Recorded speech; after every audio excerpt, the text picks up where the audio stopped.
Hey guys, welcome back to the CLATapult video series. Today we're going to decode something very crucial and the most basic thing you need to know while you sit for the CLAT exam. How to effectively manage CLAT prep along with school studies. Now, I understand and I've been in a position, academic rigor in schools is up till here. There is just so much to do. It seems like we don't have enough hours in the day to finish all of our academic work, our homework, extracurriculars, our social engagements and whatnot, right? As such, today we'll break down how do we take some time out every single day and a little bit extra on the weekends to try and study and prep for CLAT. So bear with me while we go through this list and I'll help you devise a study plan and focus on CLAT as well as your academic high school. So we'll start off by a very basic funda, an hour a day for GK, right? GK is the most important aspect that you have to continuously prep for the CLAT exam. Understand there are other aspects like logic, legal, whatever it may be. Even with say 2 to 3 months of rigorous prep, you can get through. However, that's not the case with GK. You cannot at all cover even 50% of the entire GK mammoth that you have to slay for the CLAT exam. It requires dedicated prep for 6 to 8 months. It is impossible almost to pick up GK quickly in a month or two. As such, space your prep out. All I ask you to do is take 1 hour every day out for GK. All you have to do is sit in front of your laptop, newspapers, whatever your mode of studying is, modules, compilation, newspapers. Take one article or one case study, a particular topic, say something like Israel, Palestine, something such as the recent arrests by the CBI, any one topic. Analyze it thoroughly, read as much as you can about it in 1 hour. Maybe take 2 topics if you cover a small topic, right? Something like Israel, Palestine will easily take you an hour, right? However, smaller topics, you can be done with it in like 15 to 20 minutes. So take time out and take notes of what you're writing or what you're understanding, right? Very basic notes. It does not have to be very elaborate. At the bare minimum, write down the topic itself and the date beside it. This 1 hour a day for GK will go a long way in ensuring your GK marks go up. Because you'll cover a lot of variety of information and events that are happening. As such, the information that you'll have when you sit for the test will be of a much greater quantity and magnitude as compared to somebody who crams it in a month or two. Now, moving on to the second point, and if you think we're done with GK, I'm so sorry, we're not. There's more to talk about it. Second point is revise. Understand that rote memory is not our best. And even if it is, the amount you have to remember and recall for GK is immense. It's literally everything in the world in the last 6 to 8 months, right? As such, doing it once is not enough. You have to revise your GK. As such, when you get closer to your prep, you can easily ensure that you're revising GK. There are 2 steps that you can follow to do this quickly. Number 1, month by month revision. Say right now we are in April. At the end of April, when you've covered all the topics, revise all of them again before you start your prep for May. This will help ensure that at the end of every month, you're revising everything we have learned so far. Secondly, a week by week approach. At the end of every week, say on a Sunday, instead of taking up a new topic, revise everything from Monday to Saturday, right?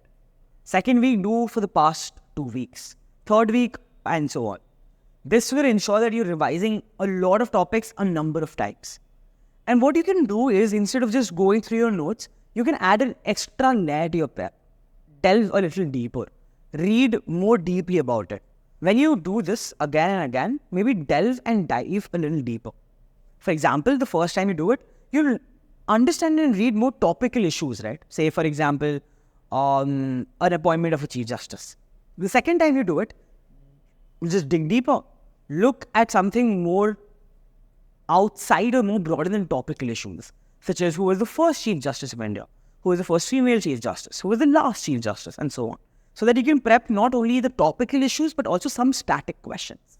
Okay, I promise we're done with GK now. Let's move on to point number 3, being consistent with mocks. Mocks are the backbone of your prep, right? Ensure that you're doing at least 1 mock in 2 weeks at the start of your prep. And as you go to faster and you understand more concepts, increase the frequency of taking mocks.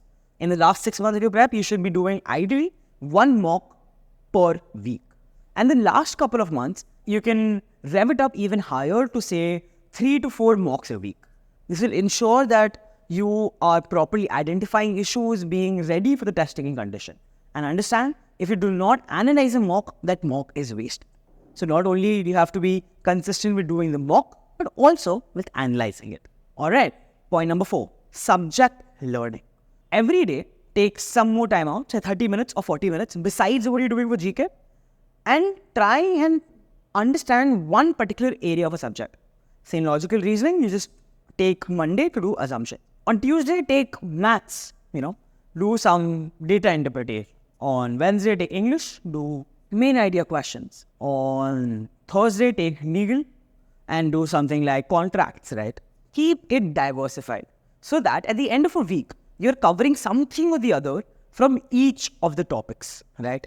By doing this, you will slowly cover all the syllabus that is required in the first 2 months itself, and it'll be a very thorough prep. How do you do this revision and study?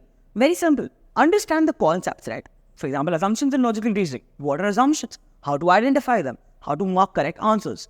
Do a couple of practice exercises that are provided to you. Do sectional tests. Understand your mistakes and try and revise the concepts you've learned so far.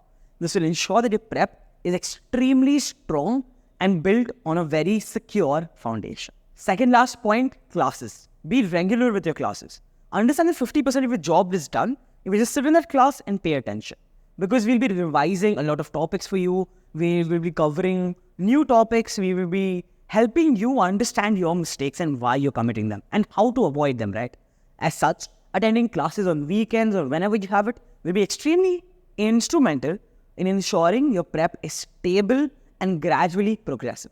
Finally, supplement school prep for CLAT. Understand that your school prep does not necessarily have to be divorced from your CLAT prep. The two can have a lot of intersections. Say math. Very basic class 9, 10 math, arithmetic is still required for data interpretation. Basic statistic concepts and understanding graphs is still required for data interpretation. So you can supplement your learnings in school with that of your CLAT giving experience. Secondly, reading speed. And this is the most broad confluence. In school, whatever you study, whatever you're reading, you have to read a lot. That can help in improving your reading speed because that is a main criteria for giving a good CLAT attempt. Finally, static GK. Say you have chemistry or maybe you have history or whatever subject you have in school, there'll be some aspects of it that can be relevant to your CLAT exam as well. So understanding those concepts thoroughly can help reaffirm not only reading speed but also your static GK. I hope if you follow all of these 6 steps, you can easily supplement your school learning and CLAT prep and ensure that both are cohesive and not at the cost of one another. Also understand that now that CLAT is in December, it leaves you enough time to study for boards and take it smoothly after you're giving CLAT. So my advice would be starting in November, focus thoroughly and maybe even singularly on the CLAT exam that is in front of you. I hope this can help you implement some steps and make your CLAT prep easy while juggling school, social commitments and whatnot. All the best and I'll see you next time.